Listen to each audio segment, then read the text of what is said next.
guys. Hope you're doing well today. It's Fred and Sheila with Hatfield, McCoy Museum Adventures and Fred and Sheila Investigates. And this is part 3. Part 3. Guys, when we left, Oakley Dean Baldwin was talking about a puzzle. Well, the one we're going to talk about right now, the one we stopped on the other day, is where Oakley Dean Baldwin said, working the case is like a puzzle. You've got to, and that's what we want to do. I don't know if y'all can see that. That's a jigsaw puzzle.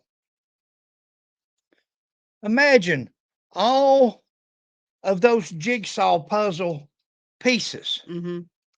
Now, in a jigsaw, you got to have every piece or your puzzle's not complete. Same way with an investigation. You want to have your proof, you want to have your evidence, you want to have as much, especially eyewitnesses and physical evidence, tangible, something you can hold in your hand, you can touch, you can feel. That's evidence. That's what counts in court. Something you can show the jury. Now, let's say that each one of those pieces right there is a piece to this puzzle on Buford Pusser. Buford Pusser killed his wife. It's never been proven. It will never be proven. It's a rumor. It's an accusation. And it grew over the years, especially for the last 15 or 20 years with Mike Elam. That was his niche. That's what he does. That's what he does in his spare time and to have something to do and make extra income on YouTube, with podcasts, with books, with tours. Let's talk about this. Let's just say one of the pieces to this puzzle is evidence, new evidence.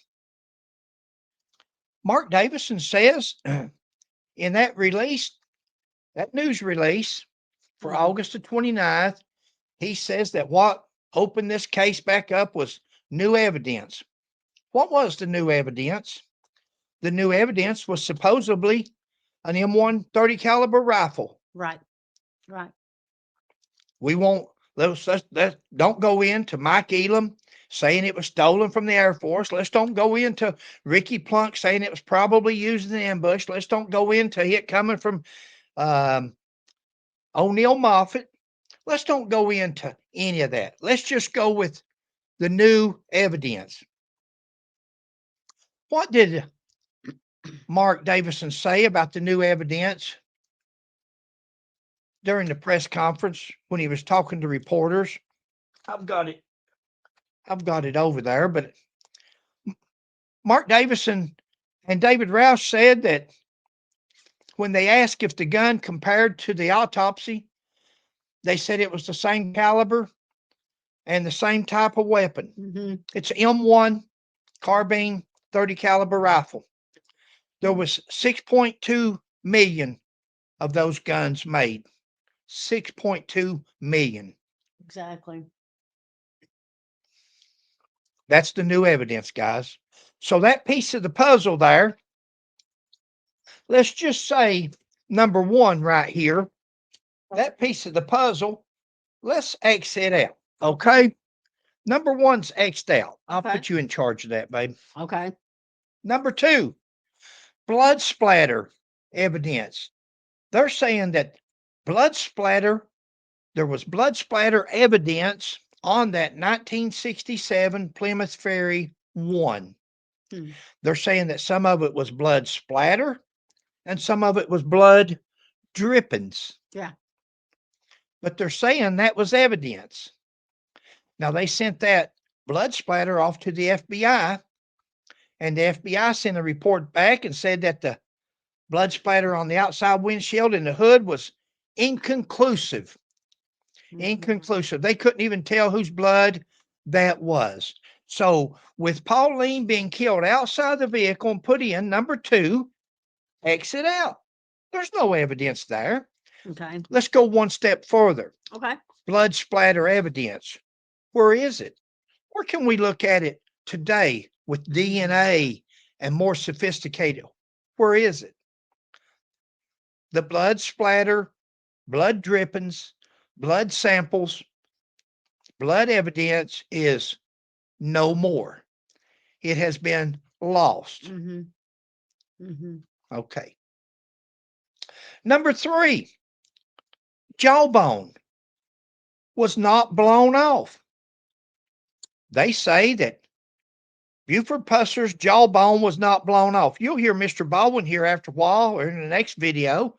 He says, yeah, they took him to the hospital and stitched him up. After they stitched him up, really stitched him up. So number three is of this puzzle is this jawbone that was blown off from Buford Pusser that he says wasn't.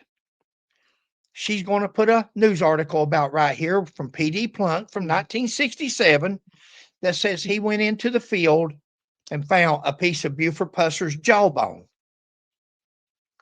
He'll also put right here a letter that's in the museum now from the hospital, Memphis Hospital, a memo to the nurse that two more of Buford's teeth and the lower jawbone, piece of bone, has come out of his mouth. That's not from 2025. That's not something Fred and Sheila McCoy's telling you in 58 years later. Mhm. Mhm. That's in a newspaper article from 58 years ago, told as the truth to the newspaper by P.D. Plunk. So, number three, that piece of the puzzle is missing. You can exit out Okay. because there is nothing there that says that his jawbone or his cheekbone wasn't blown away because P.D. Plunk says he found it out in the field and took it to the hospital. The hospital says they took bone and teeth out of his jaw. Exactly. Number four is bribes. Let's talk about bribes. Oakley, Dean Baldwin, Dennis Hathcock, Mike Elam, they all say, oh, they said Buford Pusser was making money hand over fist, especially from Louise Hathcock. Mhm. What did he do to Louise Hathcock? He shot and killed her. Why would you shoot and kill the very person that's paying you, according to Oakley Dean Baldwin, which hopefully he's got the proof of this because Yep. I'm hoping he gets a chance to the opportunity to prove this because if he says that the man's taking a bribe as much as $4,000 a month and he has nothing to prove that, I think he just slandered and libeled that man. There's no evidence. He doesn't have any. Mike Elam doesn't have any. Dennis Hathcock doesn't have any evidence that Buford Pusser ever took a bribe from anybody, much less the woman that he shot and killed, Louise Hathcock. Maybe he wanted a raise and she didn't want to give him a raise, so I guess he just shot and killed her. You could come up with anything you want to, guys. There's not one shred of evidence by anybody, not one person throughout the years that has ever had evidence. Plenty of rumors, plenty of speculation, plenty of, they do that on all police officers. That's why you don't see on Fred McCoy 40, that's why you don't see speculation. That's why you don't see where I'm on there or the news is on there and they're saying, we think this or we think that. Go to Fred McCoy 40 and look and see what you see. You're going to see live video cam where they're handcuffed and they're beating them or they're on the ground and 5 or 6, but there's videotape. Videos don't lie. Video tells you the truth. This is not about what somebody says. We're talking proof. Proof, truth through proof. Truth with proof. Isn't that right, Buford? Absolutely, Pauline. Mhm. Blood type. Blood type. That's another piece of the puzzle. Number 5, blood type. Blood type on the outside the vehicle, blood type on the inside the vehicle that was sent to the FBI. The FBI says Pauline's blood was on the inside the door, was on Buford's seat, was on the back windshield inside the car, and directly on the outside the car where her hair and brains had flew out that window. 4 places. Pauline's blood was at on the inside the car. On the outside the car, Pauline's blood was nowhere. Wait a minute. I thought she was killed outside and pulled in. Blood types on the outside the car with Pauline's blood type A positive nowhere. Other than her hair on her door where her head was leaning against that door and where her brains had gone out. Nowhere on the hood, nowhere on the outside window glass. Number 5, you can mark out. Number 6, Pauline was shot on the outside of the car. She was shot on the outside the car and she was moved in. Okay, prove it. Well, there's blood on the. Warren Jones said there was blood splatter on the windshield and on the hood of the car. There was, from Buford Pusser and from where Pauline's blood had blown up all over him when she was shot. Was it her blood or was it inconclusive? It was inconclusive because her blood had mixed in with his blood. It was inconclusive. Shot on the outside of the car, no proof, no evidence, no blood. Wait a minute. They said one of these gentlemen, one of these fellas said, but her clothes was dirty. She was shot on the outside the car and drug inside the car. Okay, that's something to say. Is that spoken in the history? Is that a rumor? Or is that truth with proof? Let's see. Where's her clothing at? They took her clothing off at the morgue. The TBI took her clothing and her shoes out of the car and put them in the evidence, along with shell casings and blood and projectiles. Where is those clothing where we can see that dirt and grime? Oh, wait a minute. It don't exist. They've lost it. Did they lose it because there was dirt there? Or did they lose it because there was no dirt? And if you don't have evidence, if you don't have clothing, you can always speak that into history and act like it existed with no proof, just like they did with the broken nose. Well, we didn't find no bullets in her head. Wait a minute, she had a fractured nose. Let's go with that. Let's just say, shucks, it's a domestic. Buford's beat her. Mike Elam's done wrote that in his book and on his podcast that Jim Moffitt said he beat her 3 days before. Let's just put that in there. People's not buying it. They're not buying that she was shot on the outside the car and put inside the car. They're not buying that because, first of all, it didn't happen. And second of all, there's no evidence that proves it whatsoever. So that piece of the puzzle, number 6, is not true.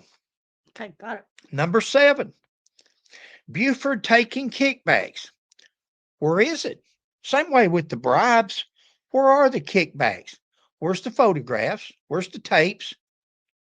Where's the court documents? Where's the charges? Where's the sworn statements? They don't exist. That piece of the puzzle is debunked. Number 7. Number 8, interpersonal violence. There was an interpersonal violence. You're going to hear a good one here in a minute. You're going to hear Mr. Oakley say that a modern break, or whatever he calls it, we'll get to it, is a sign of domestic violence.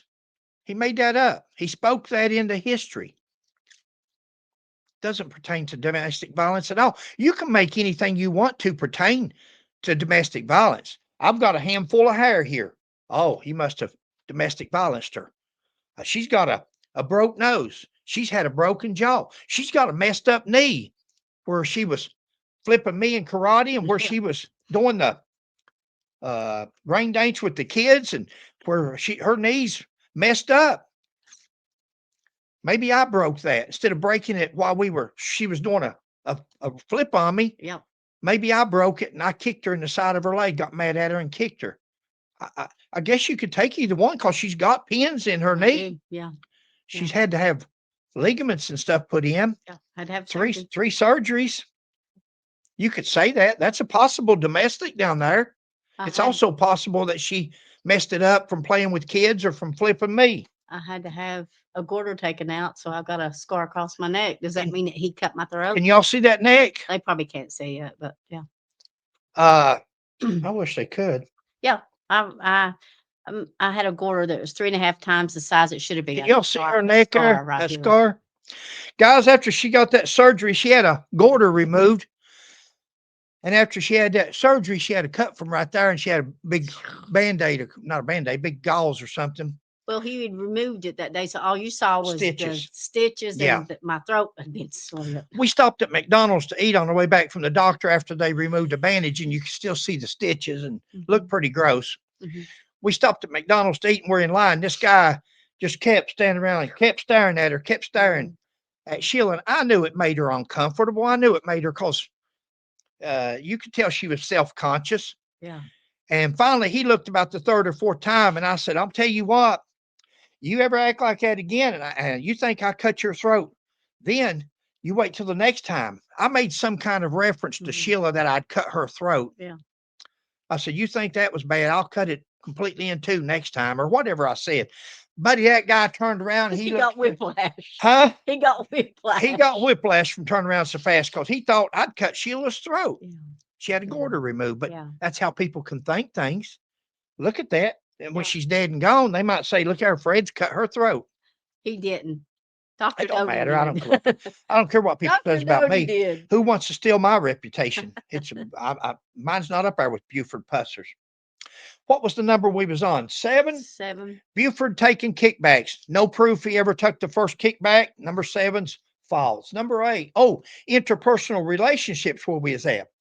Where's the proof, guys? Where's the proof? There's only one person that was ever accused of beating and having domestic violence with Pauline, and that's probably who Griffin should have taken it up with, but he didn't. And that's Roman Pete Vance, her first husband. Yeah. Buford was never accused of domestic violence on her. So number 8 is no more. Okay. That's a piece of the puzzle that's debunked. We can't use that piece of the puzzle because it just doesn't fit. We don't have the evidence to go with it. We don't have the proof. We've got rumors. We've got lot lizards. We've got all these things that people can say. That doesn't count as proof. That's not evidence. That's a rumor. That's not even a rumor. That was hearsay from other parties. Hearsay. 2 women hanging out in a parking lot at 4 o'clock in the morning. 2 lot lizards in a park. Back in my day when women were in parking lots, especially of a bar at 2, 3, 4, 5 o'clock in the morning, they were up to no good. I don't know what anybody else would have been there. Somebody said some women went out to smoke. Back in those days, you didn't go out to smoke. You went outside to get some fresh air because the bars were so smoky inside because everybody smoked. So the non-smokers would have to go outside so they could breathe. You didn't hear nobody saying they went outside to smoke a cigarette. You might have went outside to do something else, but it wasn't to smoke a cigarette. No, back then you smoked wherever you wanted, and it didn't When matter if you you was wanted. a non-smoker or not. You put up with it. Yeah. Number 9, debunk it. Number 9 piece of the puzzle we can't use. Okay. Number 10, Buford was moonshining. In a few minutes, in this next video probably, you're going to hear him say Buford was moonshining. He got mad. He was trying to shut everybody else down because he wanted everybody to buy his moonshine. Do you really believe that? No. Do you believe a police officer of 35 years, so he says, would even make a comment like that, knowing how rumors get started on cops? Do you believe that he would even say that? Didn't happen, guys. Do you think that wouldn't have got out if Buford Pusser was busting all these moonshiners? And then why would he make moonshine when he could just take the payoffs? Why would he go make moonshine when he could just go to the local moonshine bootlegger, moonshine maker, and say, "Hey, give me $100 a month. Give me $500 a month. 1,000. Give me 5,000 a month. He could have named his price. Keep on making it. We won't bother you. Do we have that? We don't have that. He says Buford was making his own moonshine. He wanted to sell his own. Moonshine work is hard work. Moonshine work is fooling with bags of sugar and corn and carrying water. And why would Buford Pusser, of all people, the man didn't wear nothing but suits around. You think that man's going to go out here and make moonshine? Debunked. Number 10, knock it out. It's gone. Number 11, consistency with Buford's statement. What statement? He says, Mike Elam says, Dennis Hathcock says, the TBI says, all these expert paid witnesses say that there was a problem with Buford Pusser's statement and the crime scene. What statement? What statement of Buford Pusser's? He has no statement. There is no signed, witness, dated, letter-headed statement out there. There's some words that Warren Jones or somebody now that we've found this font that you can use, that anybody could have used over the last, since 1990, since the day of the computer, anybody could have used this font, or anybody could have went to Facebook or eBay and found an old typewriter and typed these letters up. Number 11, debunk it. There is no inconsistencies in Buford's statement because there is no statement. There is no Buford statement. Not only that, the man was traumatized. I couldn't imagine being in his shoes and trying to recall everything step for step of what happened after going through all of that. That's horrible. Good point, babe. So, Excellent sure, there point. would be some things that's. Excellent point. If you want to know Buford's statement, try to dig up Eddie Bond's videos, try to dig up news footage, try to dig up where you can see Buford's mouth moving. If Elam and Baldwin's mouth are moving, they're lying, in my opinion. If you see Buford Pusser's mouth moving, pay attention because that's his statement. That's coming from him. He can't lie all that. He's saying it. Yeah. And if that's what he says, they say, well, what he says doesn't compare with his statement because he doesn't have a statement. What he says on those TV films and videos is his statement. You can't compare to what Warren Jones or somebody else typed up or wrote. That's not his. Right. His statement. Show us comparison where Buford Pusser's talking to the news or Eddie Bonds or anybody else, where in one video he said, they come up beside a movie with their headlights off and started shooting. And then another video he says, they come up on Pauline's side and started shooting toward. If you can find something like that where he's saying in his voice and there's discrepancies, then that's a lie. But see, you're not going to find that. Everything that he says in his taped interviews are the same. You can't compare what he says in his taped interviews to what somebody says is on a statement. The statements don't exist. That come out after Buford Pusser was dead. That come out sometime probably after the 80s or 90s or later. It come out before Warren Jones died, or it come out after Mike Elam started doing his so-called research. So the inconsistencies, number 11 is down. Number 12, Mr. Howell told the TBI that Hugh Kirkpatrick, the police chief, had heard Buford say that he killed Pauline. Okay. The TBI agent says in his report that Mr. Howell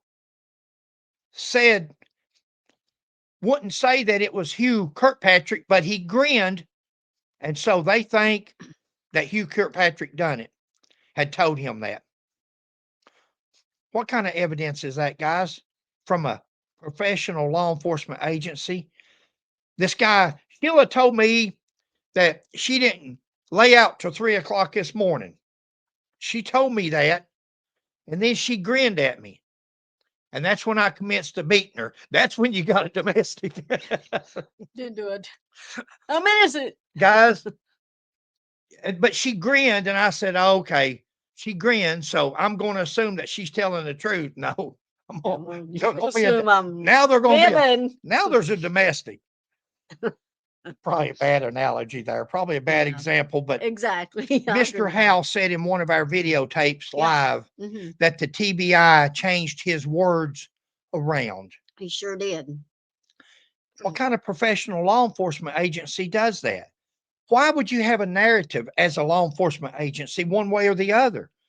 Let the chips fall, let the evidence fall where it may. Mhm. Why would they change his words? Why would the recreators, the reenactors, have two dummies facing each other going down the road driving? We're looking at each other. Doesn't make sense. Why? Why would you shoot from 50 feet away from the car when it's a drive-by? Why would you have a narrative to make something look a Mhm. certain way? Trying to make it fit with what Why you're would you saying. say Buford Pusser's chin was not, what was that? Something popped, but I don't know what it was. Why would you say his chin was not blown off when the dummies themselves, when they shoot the dummies, the jawbone? Do the research. Watch one of our videos. 95% accurate Mm-hmm. to bone Structure. and consistency. Mm-hmm. And you see the bone going through the air. Yeah. Mr. Howell, number 12, is debunked. Okay. Number 13, Buford convicted of crimes. They talk about Buford convicted. Buford was arrested. Buford was, where are they at? That's not hard to prove. Go to the local courthouse and pull the files. Mm-hmm. Where are they at? Debunked. Didn't happen, guys. Spoken or written into history. Mm-hmm. So far, this puzzle of Mr. Baldwin's, he says it's like a puzzle, and it is. An investigation is like a puzzle. I don't know who he heard say that because he's heard it, but he doesn't treat an investigation like that, evidently, or he wouldn't be speaking stuff into history like he is. There's no proof of it, but here's what was said. I mean, Buford walked on both sides of the law. Now, that comes from Mike Elam. mm-hmm. Buford walked on both sides of the law. Where's it at, guys? Mr. Elam, where's it at? It's easy to say that, and I'm hoping that he gets his chance along with Mr. Baldwin to show us that. Sheila and I will be right there in the courtroom. When this civil case goes to court, we'll be right there because we want to see this evidence. We want to see it. Buford Pusser walked on both sides of the law. Okay. That means he was a criminal and he was a cop. We want to see the proof. We know he was a cop. We know from the arrest. We know from the jail logs. We know he was a cop. Mm-hmm. Where is the proof that he was a criminal? Where's the proof that he walked on both sides of the law? You know, we could have had this up big on us, but that's okay. I don't guess it really matters. It won't matter because it'll show up the same way on the screen. So number 14, you can debunk. Okay. Buford didn't walk on both sides of the law, or at least there's no proof of it. When a man's 6 foot under, we can't go back and demoralize them, defame them then. Buford charged with crimes of taking bribes and corruption. We just covered that. Where are they? There are no charges of him taking bribes or being corrupt. That is rumors. 16, Buford taking payoffs.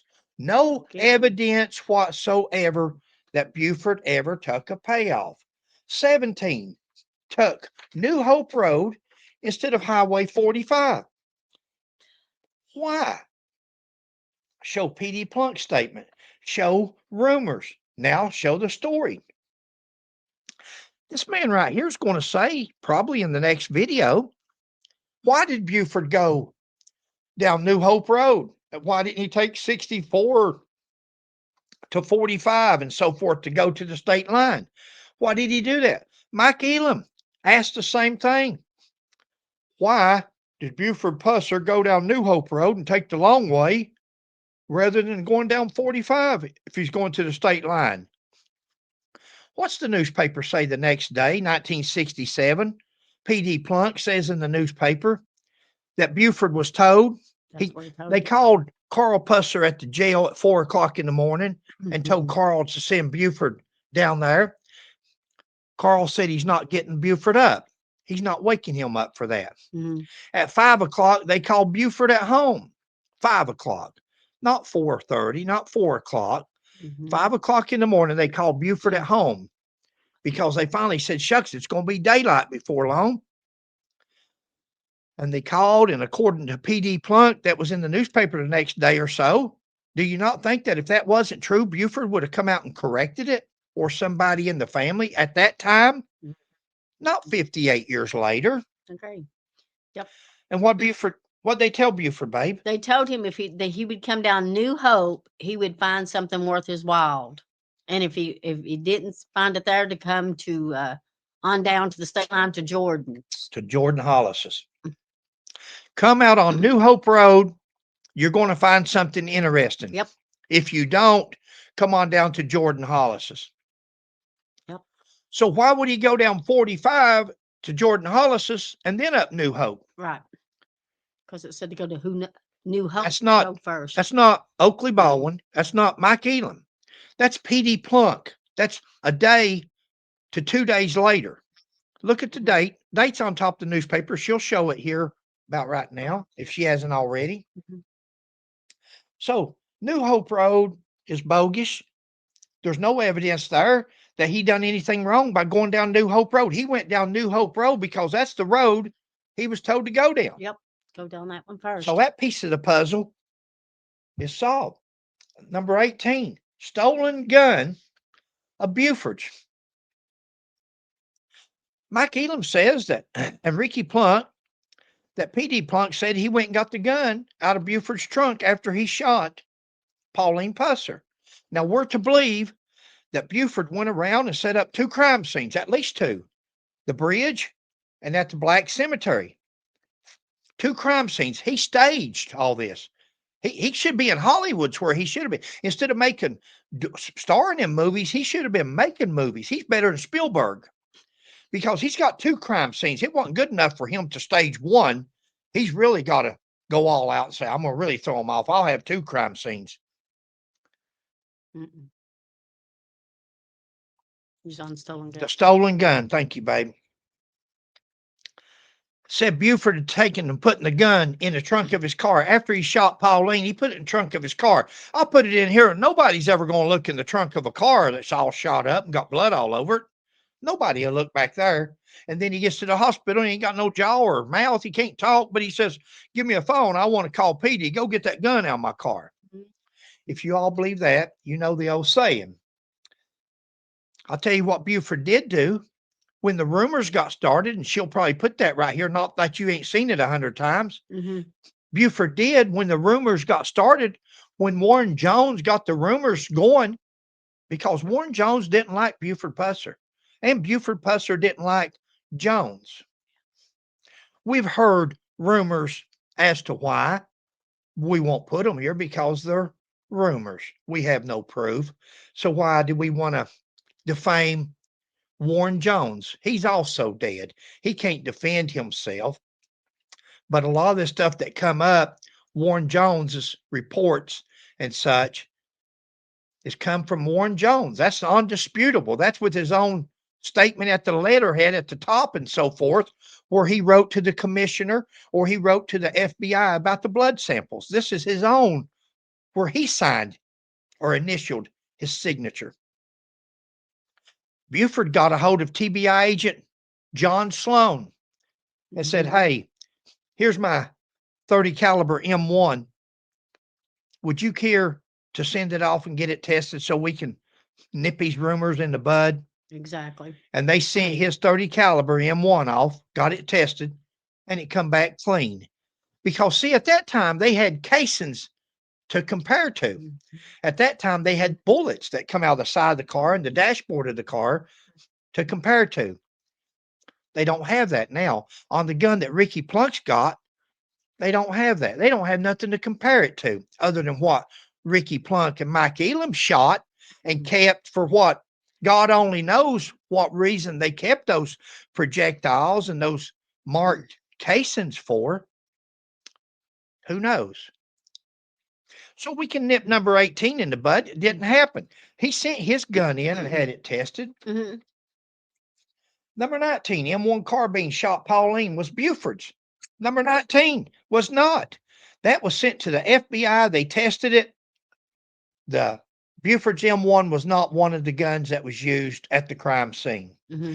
Now, of course, Mike Elam and all these people now, they'll just say, oh, wait, he must have had 2 of them. He's had 2. And if you come back and say, well, they tested the second one and it was -2. Okay, he must have had 3 of them. You're not going to win with some people. When people has a narrative to reach so they can write a book or do a podcast, they're going to keep it going. And especially when you got Kool-Aid drinkers out there, and there's always going to be Kool-Aid drinkers. Thank you all to the ones of you that says, hey, I was going Mike Elam's way, or I believed all this time Mike Elam till I started seeing your videos, and Right. you've made a believer out of me. Guys, we don't want to make believers out of you. We want you to look at the evidence or the lack of and say to yourself, it ain't there. The proof is not there. And you want truth through proof. Truth with proof. Isn't that right, Buford? Absolutely, Pauline. Not truth has no agenda when your agenda is selling books and making money, doing bus tours, making money, selling books, getting donations, getting podcasts. Made moonshine himself. We discussed that one earlier. He discusses it again. You'll hear him here in a minute. Buford made his own moonshine. He wanted people buying his moonshine. This man doesn't know how hard it is to make moonshine, because Buford Pusser, to me, he may have been a wrestler. He may have been a sheriff. Buford Pusser didn't make it through the Marine Corps. Not that he wasn't tough enough. He just didn't want it bad enough. Buford Pusser could have been a Marine. But see, to be a Marine, you got to want to be a Marine. It's not unachievable, because if you look, I always had this goal when we'd go running. Mm-hmm. As long as there was somebody, you'd see them dropping out left and right, all around you dropping out. But as long as I could see somebody in front of me, I knew they was no tougher than Fred McCoy. Now, if that front man would have dropped out, I would have been right behind him. But until there was nobody in front of me, I was going. It would kill me, but I would do it. Buford didn't have it in his heart. He could have done it. There's nobody that can't be Marines. It's up here more than even physical. He didn't want it. You got to want to be a Marine. Buford is not going to make it through the Marine Corps. He's not going to carry 100-pound bags of corn and sugar up these hollers to make moonshine. He's not going to sit out there in the hot sun and watch this drip, drip, drip, a little bit of a stream, drip. You got to have patience. You got to have nothing else to do to make moonshine. And it's hard work. Mm-hmm. It's easier just to go out as the sheriff of the county. I believe the bribe. I believe the bribe faster than I would that he ever made moonshine. But that's how these guys think that their viewers and their book buyers, that's how stupid, I'm sorry, I feel you. That's how stupid these people are, because they think that you are that silly that they can tell you this and you're going to buy it. And to be honest, some of them still do. Some people buy That's that. their choice. Bullet trajectory. Bullet trajectory.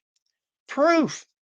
They said, oh, she was shot from the side of the car. She was shot from inside the car. She was shot from, Buford shot the car all up. After he shot her, he shot the car up. Really? Really? You go to all that trouble And then you've got to go back there and the 5 shots that was in the back of the windshield, you've got to line it up to where they lined up with where Pauline's head would have been sitting. Mhm. You can't just shoot the back window out. You got to make sure that it was in the direction of her. Yep. Bullet Okay. trajectory proof.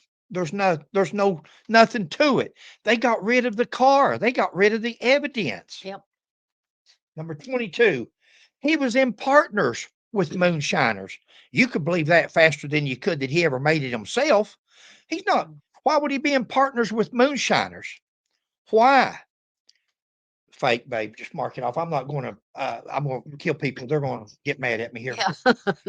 Prior nose broke, so Buford must have done it. This is a piece of the puzzle. Davison says she had a nose break. Elam says here in a minute she had a nose fracture. Baldwin. And Baldwin says that in a minute. He says she had a nose break, so it must have been a domestic. It's associated with domestics. Not true, guys. Not true. It's not. Any nose break can be associated. Any broken bone can be associated to a domestic. Anything can be associated to a domestic. It doesn't make it a domestic. It can be associated with it. And if it was associated with domestic, more than likely it was her first husband. Chances are, yeah. Mark that one off. There's nothing proved that Buford Pusser broke Pauline Pusser's nose.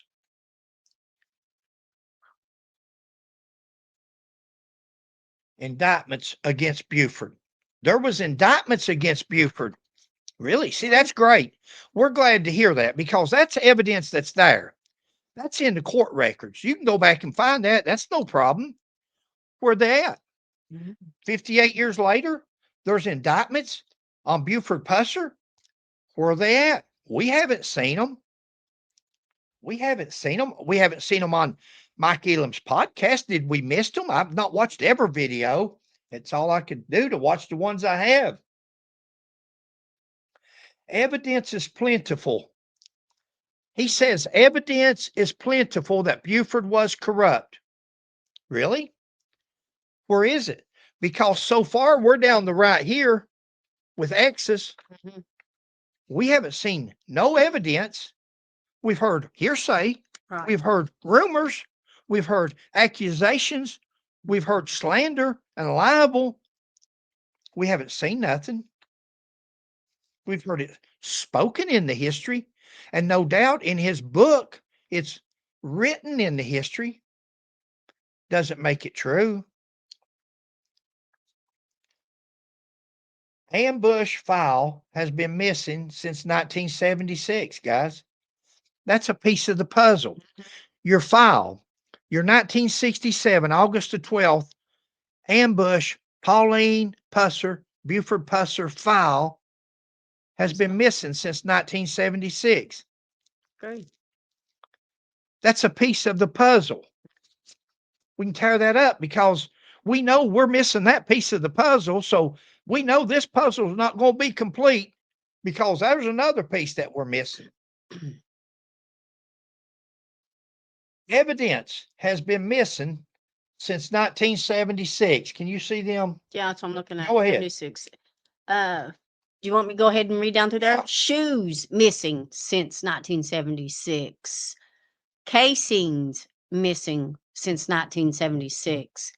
Clothing missing since 1976. Gun, inconclusive, but the same caliber, 30 caliber M1. That's not evidence. That's not evidence. That's like saying a black man beat me up and then going out here and saying, which one? Or that's like a black man saying a white man beat him up and coming out here to all these white men and saying, well, which one? 6.2 million guns. That doesn't make, that's not a piece of the puzzle. That piece of the puzzle is still missing because it's inconclusive. It just says that it's a gun and shoots 30 caliber rounds. Buford's blood alcohol when he got killed was 18. Where's it at? Where's truth through proof? 51 years later, and never has it been produced. That rumor was started, to the best that I could come up with Mr. Howell. Mr. Howell started that rumor. He said him and Buford were friends at one time. So at one time, that meant that they were not friends any longer. He didn't say, yeah, we were friends. We were friends to the end. He said, at one time we were friends. That means they were no longer friends. Mr. Howell, in my opinion, is the one that started the rumor, because he says he saw a report of 1/8 that nobody else has ever seen. Even Mike Elam didn't say he's ever saw the report. He just says he was told he saw the report. Now remember, he also interviewed Mr. Howell. He wanted to put him on his podcast, but Mr. Howell wouldn't go on his podcast. But he did talk to him. So Mr. Howell's one of these people that, as long as he's behind the scenes and he can put it out there, he'll put it out there. He just don't want to be held accountable for it. And he's about like Mr. Elam, in my opinion. He can shovel it out there until somebody points their finger at him. And then somebody told me that, but I'm not telling nobody who told me. He's not telling nobody who told him, because Mr. Howell, in my opinion, is the one that started the rumor. Now, he can prove me wrong real easy. He can have somebody show up and say, hey, I'm the one that told him that. I showed him that document. Here's the document. Okay, now, Fred, stand corrected, apologize, say, okay, thanks for telling me now. Now we'll look at him. Nobody's going to show us a document because the FBI has a 54-page report on that accident, and nowhere in it was alcohol ever mentioned as being positive. Everything on there said no alcohol present, no alcohol, no evidence of alcohol or drugs. Pauline's autopsy showed she was beat. Not true. We did a video on it. I think it's on Fred McCoy 40. It says in one of his videos that the autopsy come back and it proved that Pauline Pusser had been beaten. That couldn't be no further than the truth than New York to California. Nowhere in that report did it say Pauline had been beaten. It said her extremities, lower and upper, were good. Her neck was good. Facial was good. The only thing that it said, nothing under the finger. You never heard them say nothing about finding stuff underneath the fingernails. Nothing. Like Mike Elam's, one of them says underneath the nails, maybe. The only thing they found was a fractured nasal bone at one time. At one time. Anthropologist says a well-healed nasal fracture. Exactly. Governor squashed the investigation back in 1967, he says. Mark it out. There's no evidence of that. There's no evidence that the governor squashed anything. Did I miss something down through? Oh, you got all them. Yeah. Okay. Do you want them? No, just mark them out. You've done Okay. crossed all them puzzles. That's where the evidence is lost. The shoes Right. was lost. The clothing. Yeah. It's all good. I want to show that. I want to show the puzzle. The rest of them will come up later on. There's the puzzle so far. There's the jigsaw puzzles. If this was a puzzle that we was working, and Sheila and I started to order a jigsaw puzzle, a 50-piece jigsaw puzzle from Amazon, and we were going to spray paint it and then write on it and all that. And we don't have to do all that. You all get our drift. Imagine that was all puzzle pieces. All those are puzzle pieces, but with no evidence, with no proof, we have to throw them out. We can't use them puzzle pieces because they're, go ahead, babe. Yeah, they don't fit. They don't fit. They're not relevant. There's no proof. Right. We can't use them. Right. Go ahead.